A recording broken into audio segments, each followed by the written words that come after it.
How's it going? Welcome back to another great video with the majestic host, The Savior. Today I just thought we should take a look at Kingdom Come Deliverance because the new Kingdom Come, yes. Why do you come? Welcome. Kingdom Come Deliverance is such a unique experience and it's such a breath of fresh air compared to a lot of other open world games. So there's a massive reason as to why so many people are excited for the second game, and from the looks of it, it does look like it's literally the first game, just a little bit more refined. The graphics look the same, the combat, I'm a little bit sad to say, does look very similar, and that's not a good thing in my eyes. It's not a bad combat system, and it can be fun when you master it, but it certainly isn't, like the perfect gaming combat system. It's not like the most fun or engaging. Kingdom Come Deliverance means a lot to me, and I think it means a lot to a lot of gamers because this was released around the time when we were getting some of the most boring, repetitive open world games from Ubisoft, and a lot of people were waiting for that next big open world game similar to, Skyrim or something like that. And this was a very different take on the open world gaming genre because this was more of an immersive sim. So that's what I want to talk about today. I want to talk about the first Kingdom Come Deliverance game, give you a Kingdom Come Deliverance 2024 review before we get the next game, looking at both of them and seeing, if it's still actually worth playing the first game or if you should just wait until the second game comes out. So I do hope you enjoy my Kingdom Come Deliverance 2024 review, looking back at this beautiful gem, this kind of polished turd, okay? That's how I would describe it to some degree because it was rough on release. Still doesn't feel like a smooth experience in many ways, but it is a glorious game. So let's get into all of that for this Kingdom Come Deliverance review. So if you're new here, make sure that you go down below and subscribe to the channel. It would mean so much to me. You have no idea. Please just consider subscribing. I'm going to beg you. No, but seriously, it does actually mean a lot to me because I put everything that I am into this channel, and trust me guys, you want to be part of this Wise One community. I love this community. I love interacting with you guys. And you telling me how wrong I am many times. But honestly, I just love this community. I'm passionate about analyzing games from a deep gameplay standpoint and a philosophical standpoint. That's what I like to do on my channel. So if you like video essays, yearly reviews, and philosophical content, you're in the right place because I blend all of them together to create something I hope that's slightly unique in this saturated gaming YouTuber landscape. But please do consider subscribing, become a Wise One. It would mean a lot to me. And if you do find yourself enjoying this content, consider supporting a small independent creator by dropping a donation, a YouTube thanks, or becoming a member. I have a whole playlist of extra content for you guys that it's high quality stuff that you will enjoy. So let's get into Kingdom Come Deliverance 2024. Is it worth playing in 2024? That's what we want to find out today. What type of game this actually is, because a lot of people are hyped for the second game because so many people are looking for that Skyrim itch yet again. Like I said, Skyrim, love it or hate it, it was such a massive open world game and it meant a lot to so many people. The design philosophy of Kingdom Come Deliverance is go out there and experience this world for yourself, okay? Basically no hand holding. And that's a very ballsy move to make. The developers have got some big chungus balls, okay? Because that's a very big, bold statement, especially in modern day gaming. But I think it's what a lot of gamers actually want. It's what I want, personally. I hate hand holding in video games. And this game, like I said, it's the most immersive medieval experience that you can probably get. And that does come with some drawbacks. As we've seen with something like Red Dead Redemption 2, as much as I love that game, more immersion doesn't always mean better game. In fact, sometimes too much immersion, trying to be too realistic, can actually make the game less fun. And this is kind of the problem with a lot of modern day games, as they try to be hyper realistic with its graphics or its gameplay, and it forgets about being a fun video game. But what makes this good, what makes this actually work, people don't seem to understand this, is immersive gameplay can work, but you need to actually have an immersive world and an immersive gameplay system in place to actually make it feel, worthwhile, to actually make it feel earned. And this is exactly what Kingdom Come Deliverance does. It gives you complete agency. So basically, the story is you witness your family getting murdered, basically, in a massive raid, and you are basically a retard, okay? Just imagine you've been kicked in the head by a horse, but to be honest, that was just most medieval peasants back in the day. Well, that was awful. I didn't imagine a village yokel like you would have much skill, but you failed to meet even my low expectation. Now, you're not a complete peasant, okay? Don't worry. You are actually a son of a blacksmith, so, you do have a little bit of say to your name, a little bit of weight to your name, but still you are pretty much a dum-dum, okay? You don't know how to read, you are very juvenile, and you pretty much are ignorant of absolutely everything, as you would expect. And I like the fact that you're not creating a character. Sometimes that can work, like in The Witcher 3, when you're playing as a character, role-playing as a character with strict morals or virtues or beliefs, having you be this kind of dumb idiot to begin with actually makes you so much more immersed in this medieval setting, because this is going for a lot of historical accuracy to a degree. Obviously it gets some things wrong, but still it's so well done, and it really makes you feel that you are living this time period. And a lot of games like Assassin's Creed just fail completely at that.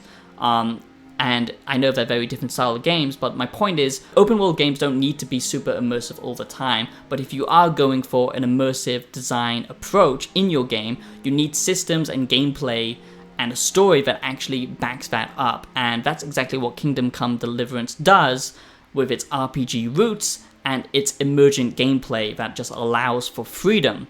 So what I love about this game, okay, why I still think this game is worth playing in 2024, is not the combat, it's not the fighting, it's not the leveling up, the progression, anything like that, or even to a degree the story, because I don't think the main character is actually that interesting. I like to see him as just a way to interact with the world, but I don't, and his story arc is interesting, but I don't find the character himself that interesting. Henry is a little bit of a boring, dry kind of potato in my opinion, but a lot of people love him, and for good reason. He does have that meme quality factor, but the reason why so many people absolutely love this game is, like I said, it's just freedom. That's exactly what this game is. It's complete freedom, and it's realism that makes sense in video games. It aligns so well. So the quests that you go on, they can vary to a degree of quality, some of them being kind of fetch quests, but some of them are so well designed, and the amount of freedom that you have to engage with these quests is just staggering. It reminds me of good quality RPGs like with Fallout New Vegas. If you actually want to get good at fighting, you need to actually train. It's just not magically given to you by putting a skill point in it. You actually need to train with a sword. You actually need to get better at shooting, with your bow and arrow. And just the same thing with being charismatic, learning more in this world. Knowledge is actually power in this game, and it's very rare for gameplay systems to actually support that. Just simple things like sharpening your sword. And I think that's a very different design approach to big open world games like Skyrim that just allow you ease of access. For role-playing in Kingdom Come Deliverance is also just well done, and all the systems make sense. You're not going to have some bullshit kind of AI glitch where they magically see you through a wall. So when you commit a crime, you can actually get away with it just being the Nightman and going into farmhouses and basically raiding them and, committing crimes and stuff like that. They actually make sense. The gameplay systems actually follow logical conclusions. And I love how you can interact with most of the NPCs, and the characters actually have backstories, full fleshed out stories to them. Just the amount of different ways in which you can approach the game, with stealth, going in with the combat, although I wouldn't recommend it. And I love how combat itself isn't just like a gamified, you're this all-powerful being that can just kill pretty much anything. Having directional attacks is such a cool idea. Do I wish it was done better on paper, compared to something like, I don't know, Chivalry or something like that, where it's much more weighty and it just feels, and it has way more impact and it just feels better. Yes, of course, but still the progression is there for the patient gamer. But the thing is, a lot of people will give up with it because it just doesn't feel satisfying to begin with, and that is a big shame, because underneath the kind of lackluster combat system is a deep RPG in which you can actually complete all of these different quests with all of these different characters in a historically accurate setting with good quality acting and writing behind it all. And having that player agency is just why people love this game so much. The kind of survival elements where you have to eat and sleep, and you get sluggish if you eat too much, and all this kind of stuff, the restricted save system, to me it does distract from what makes this game good to begin with. And we have to understand that even if you are playing a realistic game, and realism and immersion are two separate things, and you can be immersed without having all of these kind of annoying gameplay features that don't really belong in an RPG, if you ask me, and belongs more in a survival game. But a lot of people do love that. Those are my only really negatives, I would say, about the game. But the actual quality of the quests and the writing and the story, like I said, and just the world itself, this game is so good at making it feel giant. And it looks like the second game is just adding onto that even more. You really do feel like a small drop. And it's just so cool to experience this setting where, you're experiencing the kind of Christian Roman Empire in all of its glory, all stemming from the great empire that I, build my philosophy around. If you're interested, go check out my philosophical videos. But of course, it's become its whole new thing with Christianity, and the way that the game reflects historical accuracy and these settings is so cool. And what I think is special, and what I think is the reason many people love this game without even them realizing the kind of philosophical take, if you will, is this is a game about self-actualization, okay? It's a story of, becoming an Ubermensch to a degree, becoming the best version of yourself that you can, because at the start you are, like I said, a retard, basically. But by the end of this experience, and, we can see that with the second game, you are now this kind of sophisticated and strong, handsome, charismatic knight, and it's all about a journey of how you get there and the morality, choices that you make along the way, and what you believe is right. You can get rich by just stealing or killing livestock and stuff like that, and that is so fun because the gameplay systems actually respect what you're doing, or you can make currency in noble ways. And I love how this game just gives you this massive open world game without telling you what to do. And that can be frustrating, but the lack of hand-holding is why so many people love this game. And then, just stumbling upon interesting quests and characters. This game has a lot of charm to it, a lot of kind of dry humor, and, a lot of memes come from Kingdom Come Deliverance. And it looks like the second game is embracing that. I do wish they tidied up the systems to make it a more refined sequel. But is Kingdom Come Deliverance worth it in 2024? Is the first game worth playing? I would say yes. It is janky, it is clunky, and a lot of people might bounce off it, but if you are like me and you are a fan of deep RPGs, this game truly offers immersion beyond anything else out there, and I think that's why so many people love it.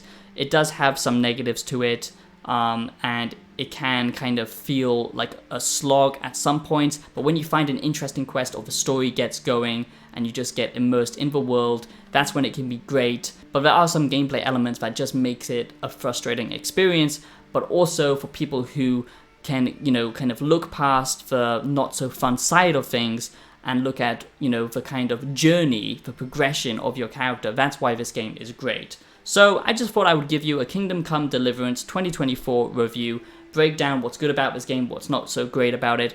I'm not, giving you a review as if it was out all that time ago. It has been fixed. It was buggy on release. That was a big problem. Now it's much better. I'm not going to talk about all of the story or gameplay elements because that's been done to death. Just if it's actually worth your time in 2024, and I would say it is. So check out Kingdom Come Deliverance in 2024. I think it's certainly worth it before you play the second game if you are a fan of this type of game. And that's pretty much it. I do hope you enjoyed this video. Make sure that you do leave a like. I would appreciate it a lot. And I'll see you in the next video. Have yourselves a great day. Peace out.